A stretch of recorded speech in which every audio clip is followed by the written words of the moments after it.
کہ وہ جو سو کالڈ ہیومینیٹیرین ایریا ہے وہ شرنک کر رہے ہیں، یعنی جتنا انہوں نے الاٹ کیا ہوا تھا خود کہ یہاں تک ہیومینیٹیرین ایریا ہے، جو کہ اصل میں تو نہیں ہے لیکن پھر بھی ان کے مطابق تو ہے، تو اس کو بھی یہ شرنک کر رہے ہیں، وہ ایریا بھی کم کر رہے ہیں۔ اب سمجھ لیں کہ اب یہ سارے لوگ کوئی 18-20 لاکھ لوگ جو ہے نا وہ اسی المواسی کے چھوٹے سے ایریا میں جمع ہو جائیں گے۔ اب ذرا اس بات کو سمجھیے، یہ کتنی گہری اور کتنی خطرناک بات ہے، اور ہم بالکل فائنل مومنٹ کے اوپر آ گئے ہیں۔ انہوں نے پورے غزہ کے اوپر بم گرایا، میں نے آپ کو بتا دیا کہ ان کا مقصد کیا ہے، فلسطینیوں کو کل کرنا۔ اب یہ اندازہ لگائیے کہ چونکہ پورے غزہ میں جگہ جگہ پر بم گرا کر یہ اپنے مقصد کو اچیو نہیں کر سکے، تو اب یہ کیا کر رہے ہیں کہ انہوں 18-20 لاکھ کو ایک چھوٹے سے علاقے کے اندر جمع کر رہے ہیں۔ اب اس بات کو سمجھ رہے ہیں کہ پورے غزہ میں جیسے فلسطینیوں نے کہا کہ ہمیں ایسے مارا جا رہا ہے جیسے جنگل کے اندر کسی ہرن کا شکار کیا جاتا ہے کہ وہ ہرن کبھی ادھر بھاگ رہا ہے کبھی ادھر بھاگ رہا ہے اور شکاری اس کے پیچھے پیچھے ہوتا ہے، تو ہمارے ساتھ یہ کر رہے ہیں۔ تو انہوں نے پورے غزہ میں بم گرا کر 2 لاکھ کے قریب لوگوں کو شہید کیا، لیکن اب وہ ٹوٹلی تو اپنے مقصد میں کامیاب نہیں ہو سکے، تو اب یہ ان تمام کو ایک چھوٹے سے علاقے میں جمع کر رہے ہیں۔ تو اندازہ کریے کہ یہ وہاں پر کرنے کیا جا رہے ہیں، چھوٹے سے علاقے میں 20 لاکھ کو جمع کر کے یہ پھر اس کے بعد کیا کرنے والے ہیں، تو یہ آپ بخوبی سمجھ سکتے ہیں کہ اب ان کا پلان کیا ہے۔ اس لیے ہم بہت ہی فائنل مومنٹ کے اوپر اس وقت آ گئے۔ اور دوسری بات میں آپ کو بتاؤں کہ ایک جیوش ڈاکٹر کا اس وقت ایک انٹرویو پوری دنیا میں وائرل ہے، جو انہوں نے انکشافات کیے ہیں اس نے دنیا کو لرزا کے رکھ دیا ہے۔ یہ جیوش ڈاکٹر جو کہ امریکن نیشنل ہے، اس نے بتایا، اس نے خود غزہ میں دیکھا کہ اسرائیلی جو سنائپرز ہیں وہ جان بوجھ کر بچوں کو ٹارگٹ کر رہے ہیں، چھوٹے جو بچے ہیں ان کو جان بوجھ کر سنائپر جو ہیں وہ گولیاں مار رہے ہیں سر کے اندر اور چیسٹ کے اندر۔ اس نے کہا کہ جب پہلی بار میرے سامنے بچے لائے گئے، shot in head and shot in the chest, تو میں حیران رہ گیا کہ کیا ایسا ہو سکتا ہے۔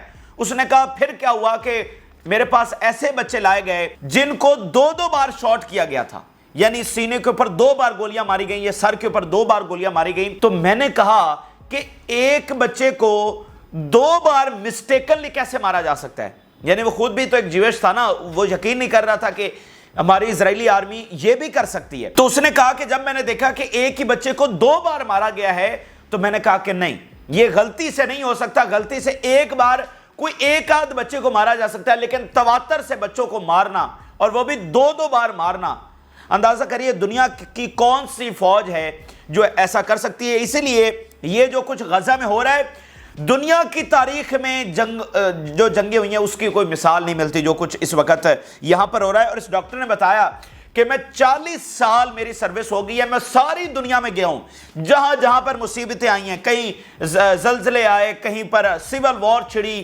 دنیا میں جہاں جہاں مصیبتیں آئیں، جہاں جہاں پر جنگیں چھڑی، میں وہاں گیا ہوں، لیکن میں نے آج تک اپنی 40 سالہ زندگی میں وہ مناظر نہیں دیکھے جو میں نے غزہ میں دیکھے ہیں۔ اس نے کہا میں نے اپنی زندگی میں کبھی ایسے بچے نہیں دیکھے جو میرے پاس لائے گئے ہوں اور ان کے باڈی پارٹس مسنگ ہو، یعنی ہاسپٹل میں بچے لائے گئے ہیں، کسی کی ٹانگ نہیں ہے، کسی کا بازو نہیں ہے، میں نے کبھی اپنی پوری سروس میں ایسے بچے نہیں دیکھے۔ تو یہ کچھ اس وقت ہو رہا ہے، اور سوچئے یہ سب کچھ ہو کے کیا ہمارے کسی سرکردہ لیڈر مالک نے کہا کہ اسرائیل کو اس کا انجام بھگتنا پڑے گا؟ کسی نے کہا کہ نتن یاہو کو کیپٹل پنشمنٹ ہونی چاہیے؟ وہ تو ابھی بھی تیار، اتنا سارا کچھ ہو جانے کے بعد یہ ملک ابھی بھی تیار بیٹھے ہوئے ہیں کہ اسرائیل اگر آج جنگ روک دے تو ہم آج بھی اسرائیل سے نارملائزیشن کر لیں گے، تعلقات بحال کر لیں گے، ٹریڈ شروع کر دیں گے، یہ ابھی بھی اس حالت میں تیار بیٹھے ہوئے ہیں۔ اچھا، تو میں آپ کو ناظرین بتا دوں اس وقت کہ دنیا جو ہے نا اب ان کے وجود سے گھٹن محسوس کر رہی ہے۔ اب دنیا ان کے ظلم، سفاکیت، جھوٹ، منافقت اور پراپیگنڈا سے اس وقت تنگ آ چکی ہے۔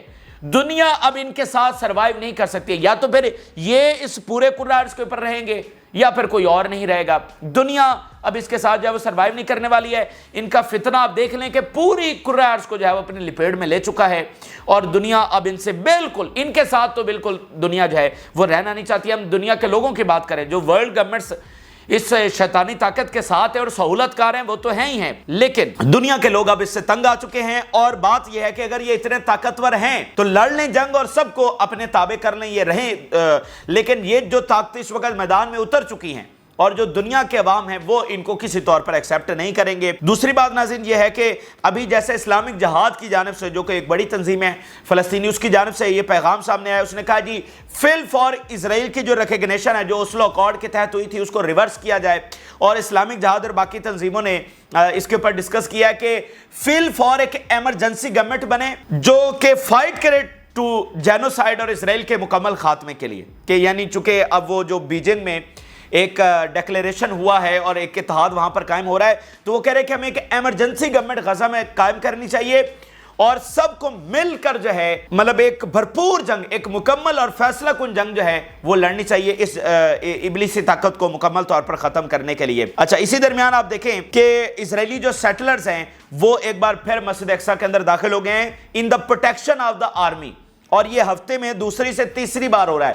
وہ چیز جو دہائی میں ایک آدھ بار ہوتی ہے، یعنی 10 سالوں میں ایک آدھ بار کو واقعہ رپورٹ ہوتا ہے کہ اسرائیلی جو ہیں یا ان کے منسٹر جو ہیں یا ہائی آفیشل وہ مسجد اقصی کے اندر داخل ہو گئے، لیکن یہ ہفتے میں تیسری بار ہو رہا ہے کہ وہ مسجد اقصی کے اندر داخل ہوئے ہیں اور وہاں پر اپنے ریچولز جو ہے وہ پرفارم کیے ہیں جو کہ ان کو منع ہے۔ تو اس سے بھی آپ اندازہ لگا سکتے ہیں کہ وہ کیا کرنے جا رہے ہیں، یعنی اب ان کے نزدیک ہیکل سلیمانی تعمیر کرنے کا وقت آ گیا ہے۔ تو ہم ہر لحاظ سے ایک فائنل مومنٹ کی طرف جو ہے وہ اس وقت پہنچ رہے ہیں۔ اس کے اوپر حماس کا بیان سامنے آیا ہے کہ بھرپور طریقے سے ان کے اس عمل کو کنفرنٹ کیا جائے۔ We warn against any violation of Al-Aqsa Mosque and our people will not allow any changes imposed by the fascist occupation authorities on the status of the Al-Quds and Al-Aqsa. We call upon our people, the West Bank and the Al-Quds to mobilize and gather in around the Al-Aqsa Mosque. تو یہ ایک بڑی statement Hamas کی جانب سے سامنے آئی ہے کہ وہ کہہ رہے ہیں کہ لوگ نکلیں اور مسجد اقصی کو گھیر لیں، اس کے اراؤنڈ جو ہے وہ جمع ہو جائیں۔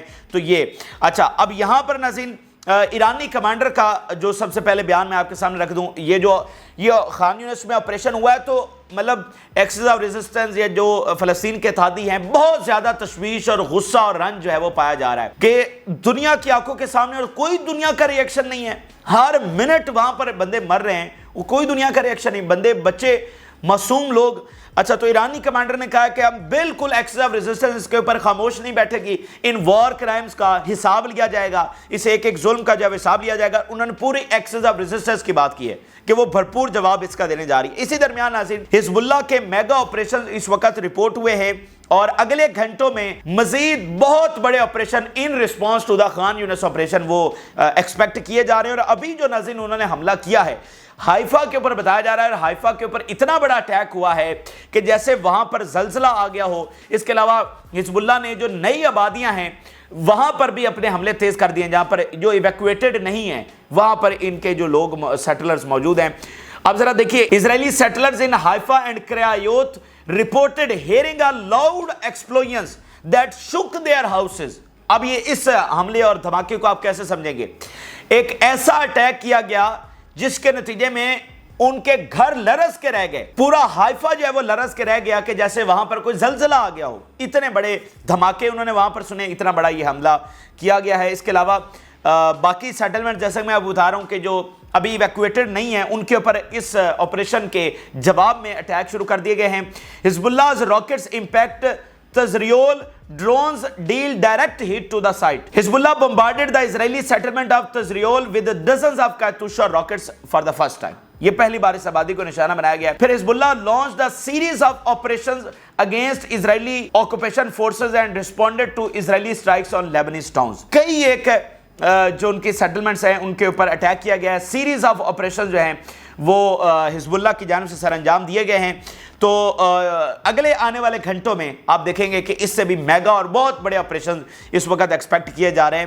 اور دوسری بات ناظرین یہ ہے کہ ویسٹ بینک میں کنٹینیوس فائٹ اس وقت جاری ہے۔ ذرا دیکھیے، continuing battle between the resistance and the occupation forces in Tulkarm camp in the West Bank. تمام شہروں کے اندر تلکرام میں بھی اور ادھر ادھر مسلسل فائٹ وہاں پر جاری ہے۔ اسی درمیان ناظرین یمن کی خبر بھی شامل کر لیتے ہیں۔ یمن کے حوالے سے پچھلے 72-96 گھنٹوں سے یہ ڈسکس ہو رہا ہے کہ یمن کیا تیاری کر رہا ہے، یمن کس لیول کا حملہ کرنے جا رہا ہے۔ یمن نے وار آف جو ڈکلیریشن آف وار کر دیا ہے اور یمن نے کہا ہے کہ اس کو پورا سبق سکھایا جائے گا فلسطین کی آزادی تک، یہ اب جنگ رکے گی نہیں اور یہ ایک لانگ وار ہونے والی ہے۔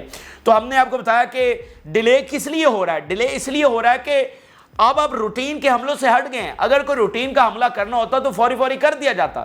اب یہ روٹین کا حملہ نہیں ہے, اب آپ نے وار ڈکلیئر کر دی ہے, اور اس وار کا آغاز ایک ایسے حملے سے ہونا چاہیے کہ پتہ چلے کہ کچھ ہوا ہے. یعنی جیسے اسرائیل نے آئل ٹینکرز کو نشانہ بنا کر ایک بڑی آگ دکھائی دنیا کو, کہ وہ بڑی آگ تو لگی نا آئل کے نتیجے میں, لیکن انہوں نے ٹارگٹ ایسا کیا کہ بھائی بڑی آگ. تو پتہ چلنا چاہیے کہ یمن نے حملہ کیا ہے, اور جو میں نے آپ کو بتایا تھا کہ گولڈن اپرچونٹی ہے ایکسس آف ریزسٹنس کے پاس کہ وہ اسرائیل کے ان ٹارگٹس کو نشانہ بنائے جو آج تک کبھی ہٹ نہیں ہوئے. تو ان ٹارگٹس کو نشانہ بنانا کوئی آسان کام تو نہیں ہے. تو بہت ساری پلاننگز, بہت ساری چیزیں انڈر ڈسکشن ہیں. میڈیٹرینین سی میں کون سے ایسٹس, ان کی بندرگاہوں کے اوپر, تل اویو میں, ادھر ادھر, تو ملٹیپل چیزیں ہیں. اور اس میں یہ بات بھی آپ ذہن میں رکھیں کہ اگر یہاں سے کھلی جنگ چھڑتی ہے تو پھر وہ بات کہاں تک جا کر رکے گی.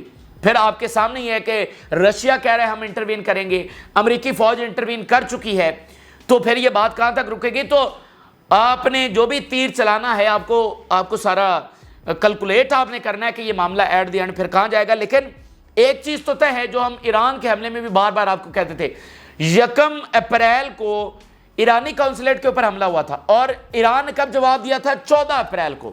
تو اس درمیان ہم نے کتنی بار, بہت سارے لوگ یہ بھی کہتے تھے کہ بھائی پتہ نہیں حملہ ہوگا یا نہیں ہوگا, آپ روزانہ کہہ رہے ہیں. 14 دن لگے تھے, لیکن ہم نے آپ کو کہا تھا کہ یہ شور ہے کہ یہ حملہ ہوگا. تو یہ جواب بھی تو شور ہے, اور یہ جنگ بھی شور ہے جو یمن نے خود اناؤنس کر دی ہے. اس کے اوپر ذرا دیکھیے, escalated Yemeni armed forces operation to avenge Palestinian Yemeni blood Ansar Allah. پھر آپ دیکھیے, retaliation undoubtedly coming. Israel will pay a heavy price. It vowed that a retaliation undoubtedly coming. The Israeli occupation has been on full alert since the anticipation of the Yemeni response. اور پھر انہوں نے کہا کہ جو ہم نے تل اویو کے اوپر فرائیڈے کو حملہ کیا تھا وہ 5th فیز کا آغاز تھا. تو بیان ہم نے آپ کے سامنے یہ رکھا ہے کہ وہ کہہ رہے ہیں کہ ہر صورت میں جو رسپانس ہے وہ آنے ہی والا ہے, اور اس کے اوپر نہ کوئی ان کو رعایت برتی جائے گی, اور ان سے بھرپور جو ہے وہ انتقام لیا جائے گا, اور مکمل جنگ. اب ذرا میں آپ کے سامنے آخر میں ایک بڑی اہم رپورٹ رکھنے جا رہا ہوں جو اسرائیل سے آج جاری ہوئی ہے حزب اللہ کی جنگ کے نتیجے میں. ایک تو یہ طے ہے کہ یمن جو یہ اٹیک کرنے جا رہا ہے اسی کے ساتھ حزب اللہ والی جنگ بھی شروع ہو جائے گی. اچھا, اب وہ حزب اللہ والی جنگ پہ پہلے بھی بہت ساری رپورٹس آئی ہیں. آج ایک نئی ریالٹی کے مطابق نئی رپورٹ سامنے آئی ہے, اور یہ رپورٹ اس لیے اہم ہے کہ اسرائیل کے ایک اہم ترین جو شخصیت ہے ملٹری افیئرز کو جو دیکھتے ہیں, اس کی جانب سے یہ رپورٹ جاری کی گئی ہے, اور اس نے اپنی رپورٹ میں واضح طور پر لکھا ہے کہ اسرائیل بے شک نیوکلیر ہے, اسرائیل اپنی پاور دکھاتا ہے, لیکن جو جنگ یہ ہونے جا رہی ہے اس جنگ میں اسرائیل کی ایگزسٹنس آن سٹیک ہوگی, اسرائیل کا وجود جو ہے وہ آن سٹیک ہوگا. ذرا دیکھیے, it is not clear whether such a war can quickly اور اچیو وکٹری. یہ اسرائیل کو پتہ ہی نہیں ہے کہ کیا یہ جنگ کوئکلی جو ہے وہ ختم ہو جائے گی, وہ اینڈ کر سکے گی, اور اپنی جو وکٹری ہے کیا اس کو وہ اچیو کر سکیں گے. The ramification of this for Israel itself may be stark. اب وہ کہہ رہے ہیں کہ اس کا جو انجام, اس کا جو consequences بھگتنے پڑیں گے وہ اسرائیل کو اپنے ایسے نقصان سے بھگتنے پڑیں گے جو الٹیمیٹلی اس کے اختتام کی طرف بھی لے کر جا سکتا ہے. یعنی یہ وہ نقصان اسرائیل بھگتے گا, ریمیفیکیشن آپ کہتے ہیں consequences کو, ایسے consequences جو الٹیمیٹلی اس کو اختتام کی طرف بھی لے کر جا سکتے ہیں. اب ذرا دیکھیے, estimated of the home front command in Israel indicate that if a large scale conflict breaks out, Hezbollah will fire about 3,000 rockets and shells every day of the war. اگر یہ جنگ شروع ہو جاتی ہے, اب یہ اس کی رپورٹ ہے کہ 3,000 کم سے کم جو راکٹس ہیں وہ حزب اللہ پر ڈے کے حوالے سے فائر کرے گی. تو آپ ذرا اندازہ لگائیے کہ جتنی بھی رپورٹس آئی ہیں کسی میں بھی ہزاروں سے کم راکٹس نہیں ہیں. کسی میں کہا گیا کہ 8,000 راکٹس, کسی میں 10,000 راکٹس کی بھی بات کی گئی کہ ایٹ لیسٹ جو پہلے 10 دن ہوں گے اس میں حزب اللہ روزانہ 10,000 راکٹس بھی فائر کر سکتی ہے, کیونکہ حزب اللہ یہ کرے گی کہ جو ان کے وائٹل ٹارگٹس ہیں وہ فوری تباہ کر دے, ان کی ایئر بیسز کو فوری نشانہ بنا دے. تو جتنی بھی رپورٹس آئی ہیں اس میں ہزاروں ہی ڈسکس ہوا ہے کہ ہزاروں راکٹس ہوں گے. تو اسرائیل نے میکسیمم آج تک وہ 300 راکٹس فائر کیے ہیں کسی دوسرے ملک سے جو ایران نے کیے تھے.